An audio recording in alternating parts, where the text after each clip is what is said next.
What's up, everybody? Welcome back to another episode of A Thinking Man's Podcast. I'm your host. My name is Joseph PIRCHER.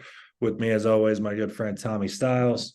If you guys are watching this on YouTube or listening on Spotify, give the YouTube channel a follow, Muscle Media Network. Like the video, leave us a comment, send it around to a friend, ring the bell so you're notified every time we drop new episodes.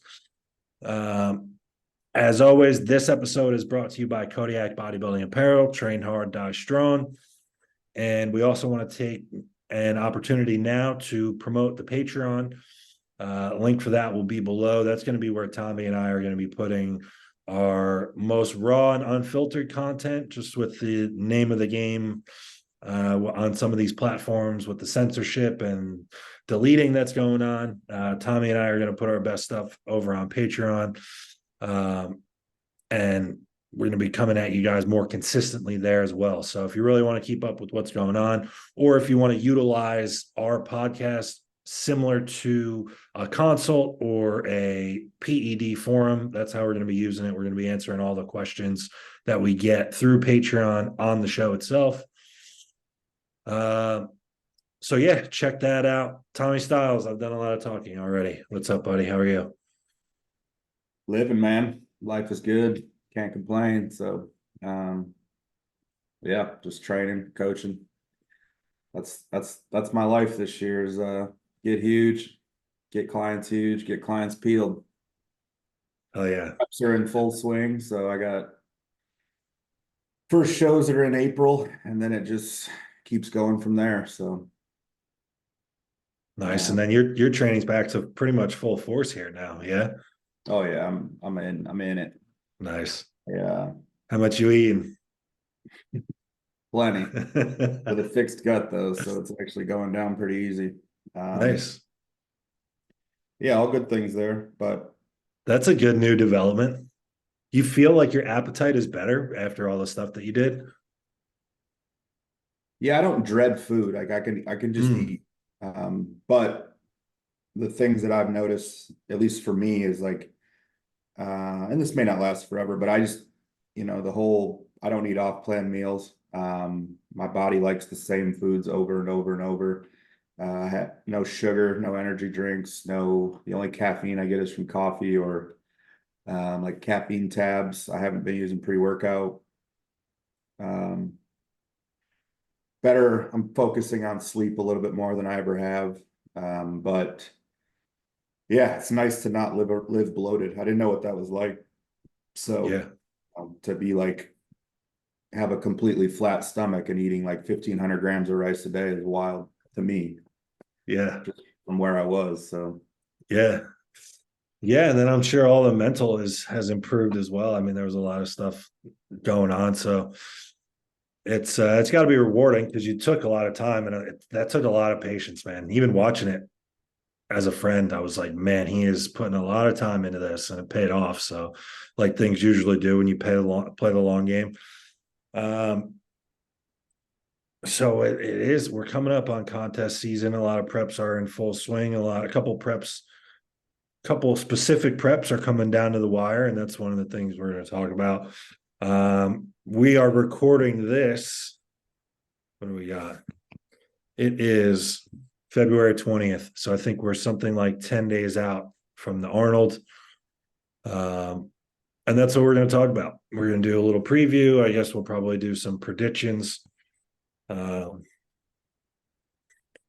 let's talk about it. 2024 Arnold Classic in Ohio. Tommy STILES. Who are you excited to see?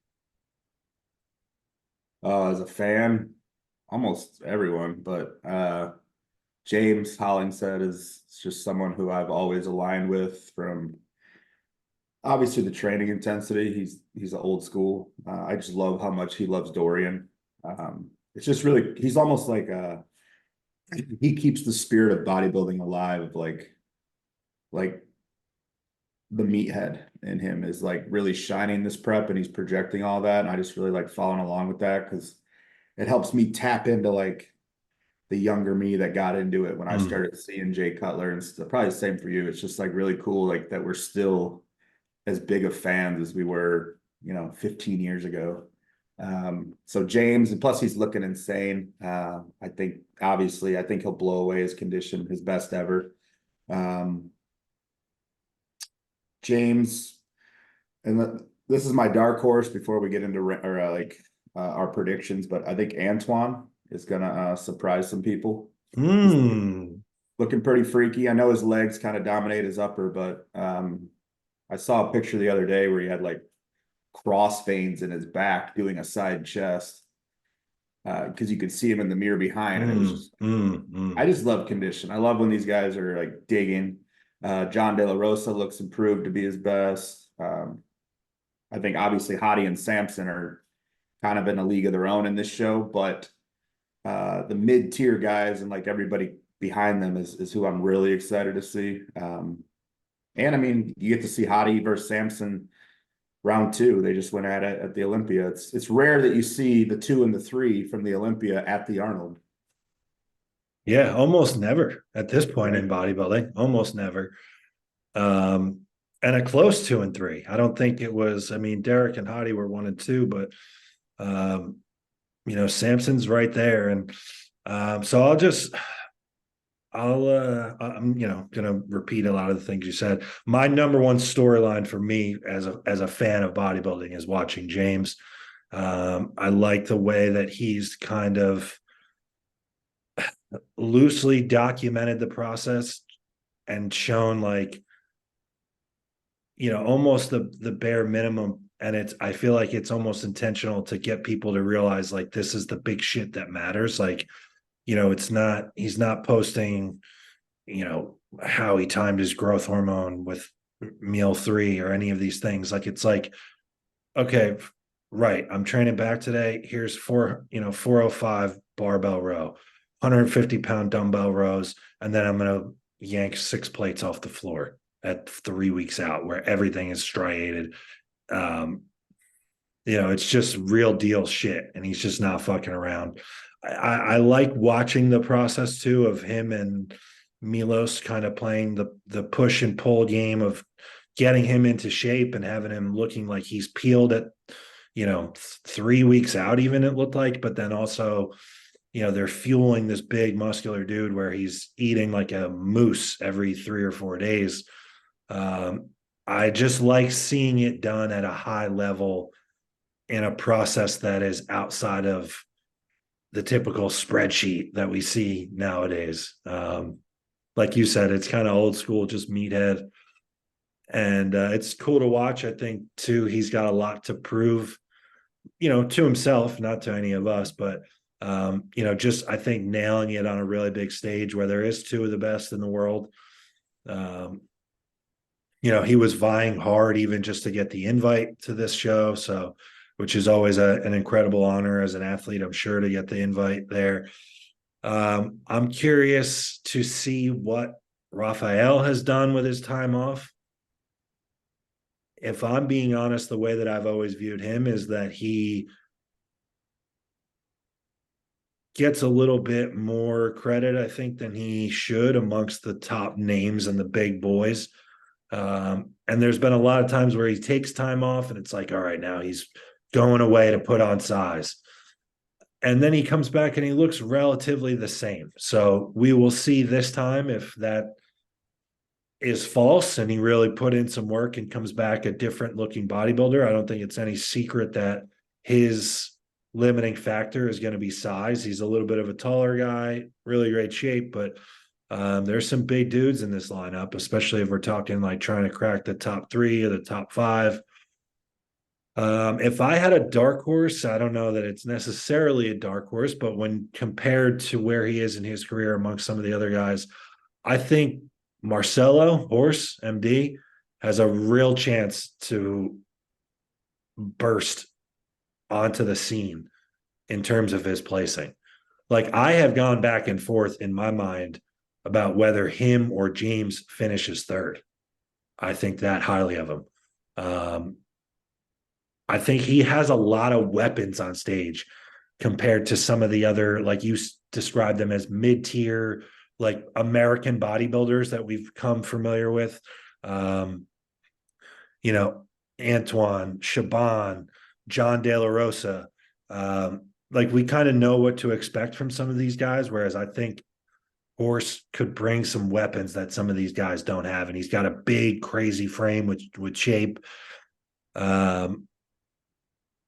So I think that'll be interesting. I think 3 through 6 is just as interesting as the top 2 guys. You know, we sound like broken records as bodybuilding like fans and like, you know, people that comment on it, but I think Samson is set up to be his best again, like just to continue to reset his best. It looks like he has details, like especially in his side leg and like his glutes from behind. It looks like he has like unlocked details that he hasn't even had on show day in years past. And like we talked about off air, I think there is something going on with one of Hadi's legs. I don't know in person how much of a difference it makes, but I think for years now they've been dying to promote shape over like brute mass, even for open bodybuilding. And more so than making it like a glute contest. So, you know, at Arnold show, again, Samson won the Arnold last year. If Samson is better, and they are a lot of times, I feel like they judge these guys against their previous selves. If Hadi is 1% less than what he was at the Olympia in any aspect, and Samson is notably better, I think they would be thrilled to place him above Hadi. And kind of show that this era of bodybuilding is going to be about shape first. Mm-hmm. Yeah. Well, I don't think Hadi has like terrible shape though. No, he's got awesome. I mean, he's the second best bodybuilder in the world. If we're talking, I'm just giving my path for Samson to win. It's all of those. It's that recipe that I just outlined. If Well, the Arnold, like if I had to, they score the posing round in this one. So, but yes, I think Bob Ciccarello gave a breakdown of that one year because everyone was confused at it. it's just how they look during that rant. They're not judging the choreography of your right. Which I had actually thought routine. I thought it was like how you pose, because I think Sergio might have been in that Arnold, and he was like, and obviously Sergio is one of the best freestyle posers in the world, and he was like 5th, which reflected his placing in that show. Exactly. That's when I kind of think that explanation came out, because all right. So really the posing round it's just a third score. It's just another score of your physique. And let me put this clearly too. If we're doing predictions and there was something on the line, like how like Fuad and his podcast, they do bets, and you know, you got to shave your mustache, or you got to, you know, get nipple piercings or all. If we were doing anything like that, I'm betting on Hadi to win. Yeah. As a fan and as a Samson fan, maybe more so than Hadi, I want Samson to win. I think it would be awesome. I think it's not out of the question. I'm not saying it's a slam dunk for Hadi, but my thing in the head-to-head, and that you can't see with Samson by himself on his Instagram or anywhere, is and we saw it at the Olympia, is Hadi's back. And I've said this if Derek wasn't in the Olympia, everyone would have talked about Hadi's back double. 100%. Nuts from the back. Yeah. So I think Samson loses to Hadi in both back shots pretty handedly. Yes. And that's where it's almost like it comes down to who do you like more in the front and side. And how much ground can Samson make up even in the front and side compared to the back? Because it is a big difference. But as far as trajectory, I mean, Samson, when that backside is caught up, I mean, that might be an Olympia winner. He's still rather like young in the bodybuilding game. I mean, did you see that transformation of him like 5 years ago? Yeah. It looked like his first 5 years on gear or something. Looked like a dude on the street that you would see like just walking. The way they hint at it too, they make it seem like he's on like baby doses of drugs, and that's why he's able to continue to stay fresh and improve. I don't know. I it seems like everybody, not Yeah. everybody, but a lot of people try to.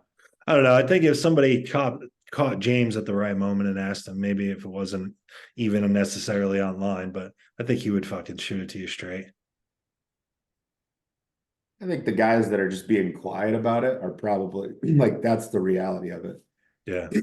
But the guys who try to like make it seem like it's a low dose thing is like that doesn't apply to 95% of people doing this. No, 99.9. Samson is probably the only one, if that's even real. Like, Or maybe they're able to use less now, but to build to that point, it certainly wasn't, yeah, 300 yeah, meg.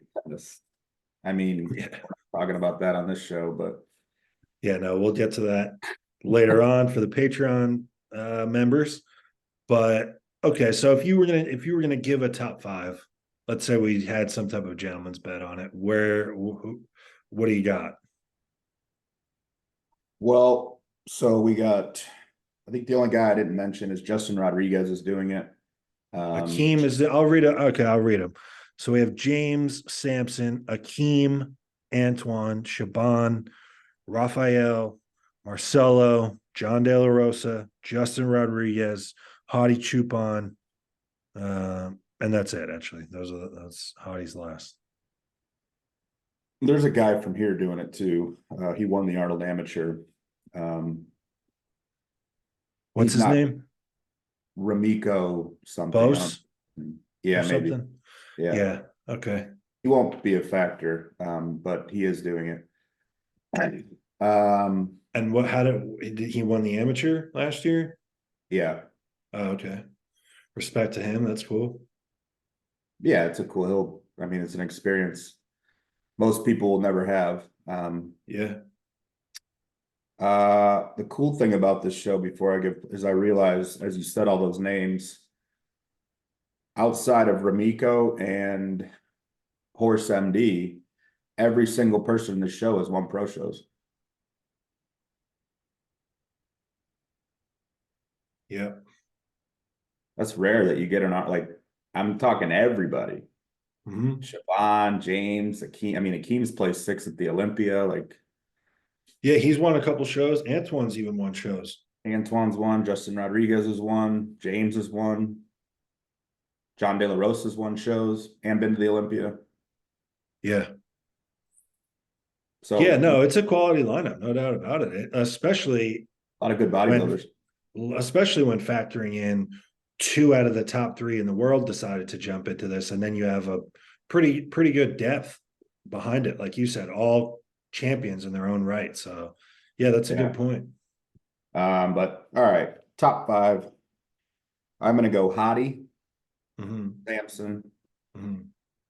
3, 4, 5 is where it'll be a head to head because I know we won't be the same. I'm gonna go Antoine at 3rd, James 4th, and I'm gonna give John De La Rosa 5th. Wow. Okay. I'm gonna go. I'm gonna say Samson, Hadi, James, Horse, Raphael. I did just forget about Raphael, but I stick with what I said. Everybody listening, drop your picks down below. Top 5. Yeah. Let us know Um, what you think. get some running. Who are we leaving out? 6 through 10 no, there are no slouches involved in that. There's a lot of guys in this lineup too that are very hit or miss. Two of them right away that jump out at me are Akeem and Justin Rodriguez. These are guys that when they're at their best, they are jaw dropping, like the freakiest person at whatever show they're at. And then when they're Justin, off, they're way off. They're maybe dead last, way off. Justin has looked inflamed to me in the pictures I've seen. Um, just I don't know I don't even know who he works with at this point, but um 6, I'll go Raphael, 7, Horse, 8, Akeem, 9 Justin, 10 Shaban, 11 Ramiko. You had John fifth. Yeah. The I only issue think with John is he's shorter. he is shorter. I will probably put John sixth.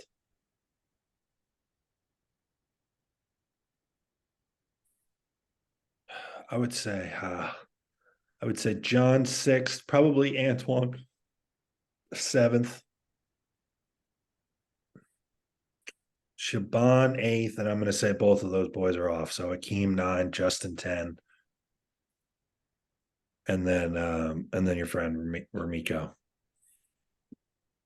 Well, he's not. I mean, we know of each other, but he's just a Yeah, dude from Arizona.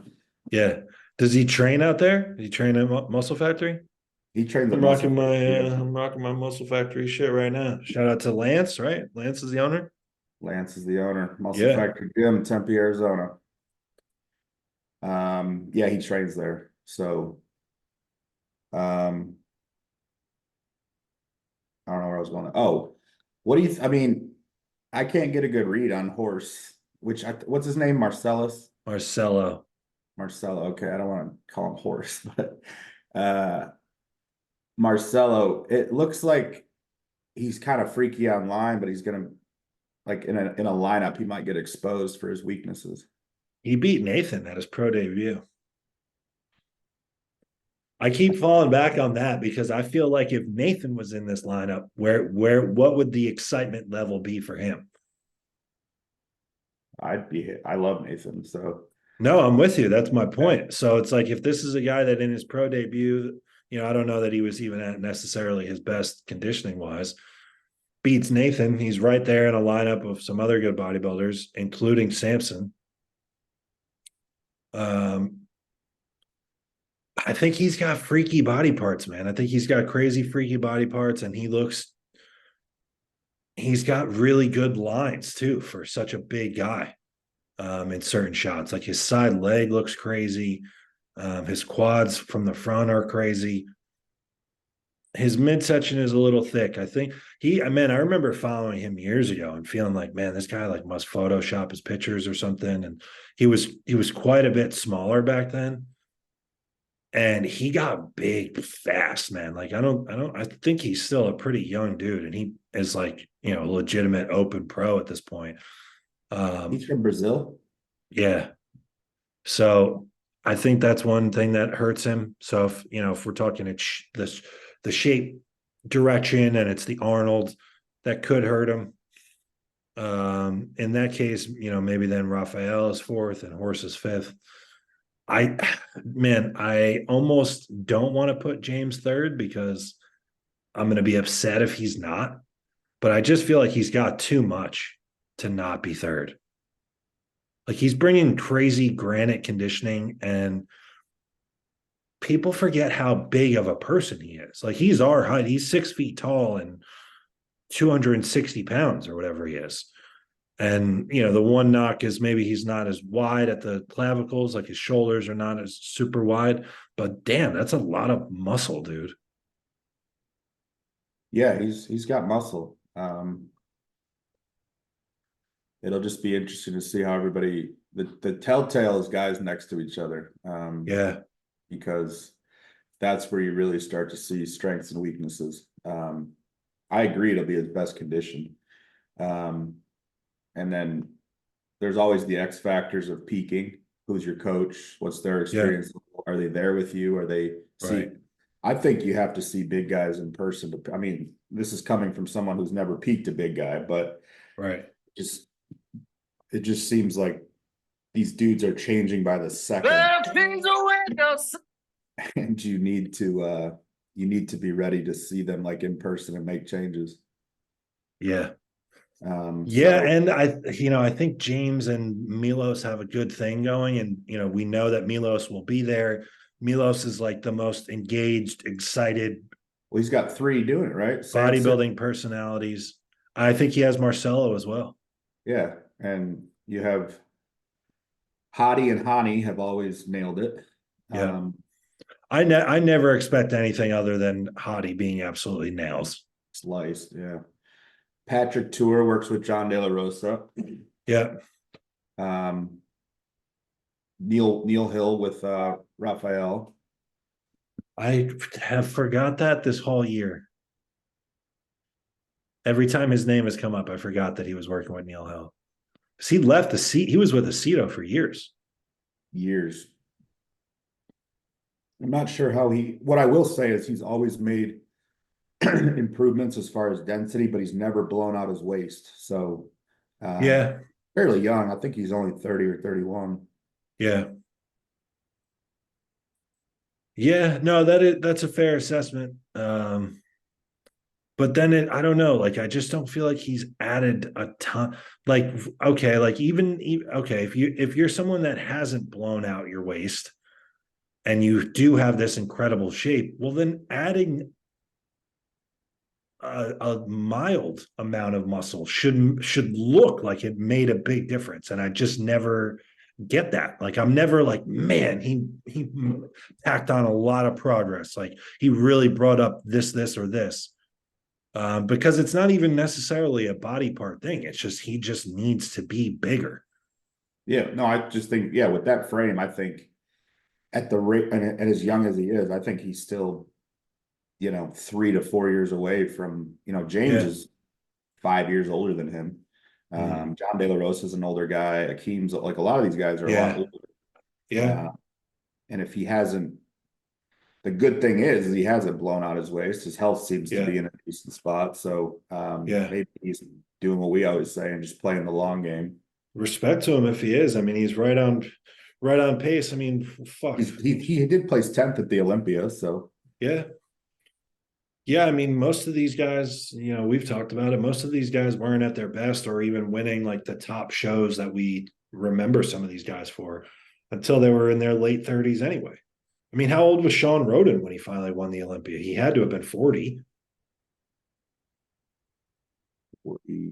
yeah, I think he was the second or Right? the Maybe second oldest. 38 or something. No, he was the second oldest Olympia winner, I think, behind Chris Dickerson. I think he was like 41. Yeah. So I mean, fuck. That we Yeah. see like we see I don't know. I mean, think about how many or lowered placings Ronnie had before he was at his best in his late 30s and early 40s. Um so if that's the case and he is just playing it for the long game, I mean, if the trend continues to slowly move towards shape, it's meeting him at both ends. Like he is going to get a little bit bigger. The standards are going to come down, and eventually, at some point, they're going to meet. Well, it's shape, but it's also like it's still the guys with shape aren't like classic either. No, it's mass The with biggest class. the biggest misconception amongst people analyzing is they're like shape, and it's like, yeah, these guys aren't 220 pounds though. I mean, some winning some Some of shows, them are. Some of them are at some of the but mid-level shows. when we talk like Samson is he a shape? He's a mass with he's a freak. Yeah, it's Uh, almost like at least for the open when I talk like shape first or shape. I almost say that with like the prerequisite in mind that you need to be big also. yeah, I mean, because I don't think people gave him really enough credit, but like Rami was kind of the resurgent like mass with class. mm, Like that was he was an incredible like modern Mr. Olympia. If that's the look that we're going for, like man, he's by far the biggest guy upstage and on stage and had some of the best taper and midsection control out of anybody. I mean, that 2020 Olympia that he won, like he would get into a front double bicep and suck his waist down and just hold it like a statue. Um, well, yeah, like 03 through 13 was pretty much just like how no big can we rules. Yeah. how big can we get? Yeah. I would say, but like 93 through 03 with like Dorian and then Ronnie's first half of his reign was like, all right, everybody's mass, but there's a lot of class still too. Yes. I think in, the mass years and it worked. That's when I got into it, is when it was at its peak of mass, and I didn't care about waistlines or anything. I was just a small kid who wanted to get huge.